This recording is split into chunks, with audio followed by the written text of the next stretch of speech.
लोगों से कहना चाहता हूं, कम मेक इन इंडिया।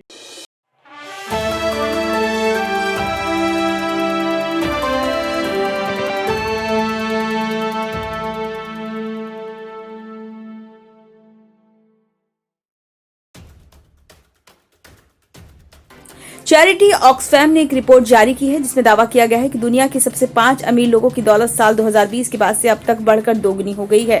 ये रिपोर्ट वर्ल्ड इकोनॉमिक फोरम की दावोस में हुई बैठक के दौरान जारी हुई थी। रिपोर्ट में कहा गया है कि दुनिया के शीर्ष 5 अमीरों की कुल संपत्ति साल 2020 के बाद से अब तक 405 अरब डॉलर से बढ़कर 869 अरब डॉलर हो गई है।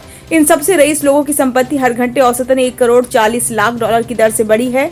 ऑक्सफैम का कहना है कि वहीं 2020 के बाद से अब तक 5 अरब लोगों की आमदनी घटी है और गरीबों की संख्या बढ़ी है। रिपोर्ट इनइक्वालिटी INC शीर्षक से सोमवार को ये रिपोर्ट फिर से जारी की गई। इसमें बताया गया है कि अमीरों की संपत्ति साल 2020 के बाद से औसतन 3.3 अरब डॉलर तक बढ़ी है।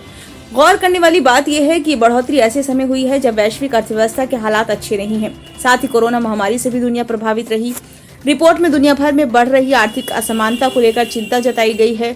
जिन अमीरों की संपत्ति तेजी से बढ़ी है उनमें LVMH के चीफ बर्नार्ड अर्नोल्ड, अमेजन के चीफ जेफ बेजोस, निवेशक वॉरेन बफे, ऑरेकल के सह संस्थापक लैरी एलिसन और टेस्ला के CEO एलन मस्क का नाम शामिल है।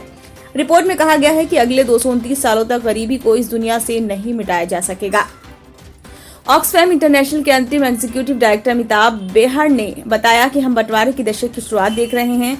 अरबों लोग महामारी, आर्थिक बदहाली, महंगाई और युद्ध की विभीषिका झेल रहे हैं। वहीं अरबपतियों की संपत्ति में उछाल आ रहा है। ये असमानता अचानक से नहीं आई है। अरबपति लोग ये सुनिश्चित कर रहे हैं कि मौजूदा व्यवस्था अन्य सभी की कीमत पर उन्हें ज्यादा फायदा पहुंचाए। बेहर ने आरोप लगाया कि कॉरपोरेट का रवैया और एकाधिकारवादी शक्तियों की वजह से दुनिया में असमानता बढ़ रही है। कामगारों को दबाकर टैक्स छूट का फायदा लेकर सरकारी कंपनियों का निजीकरण करके जलवायु परिवर्तन को बढ़ावा देकर अमीर लोग अपनी संपत्ति को बढ़ा रहे हैं। साथ ही वे सत्ता का दुरुपयोग भी करके हमारे अधिकारों, लोकतंत्र को कमजोर कर रहे हैं। रिपोर्ट में कहा गया है कि दुनिया भर में निजी सेक्टर कम टैक्स दरों, व्यवस्था की खामियों और अपारदर्शिता को बढ़ावा दे रहे हैं। टैक्स को लेकर नीति निर्धारण में होने वाली लॉबिंग से टैक्स दरों को कम रखा जा रहा है, जिससे सरकारी खजाने को नुकसान हो रहा है, जबकि यही पैसा गरीबों के कल्याण पर खर्च हो सकता था।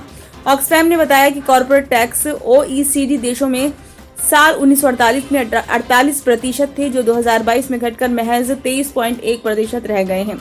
रिपोर्ट में अरबपतियों पर संपत्ति टैक्स लगाने वालों का सुझाव दिया है, जिससे हर साल 1.8 खरब डॉलर सरकारों को मिल सकते हैं। ब्यूरो रिपोर्ट, नई दिल्ली।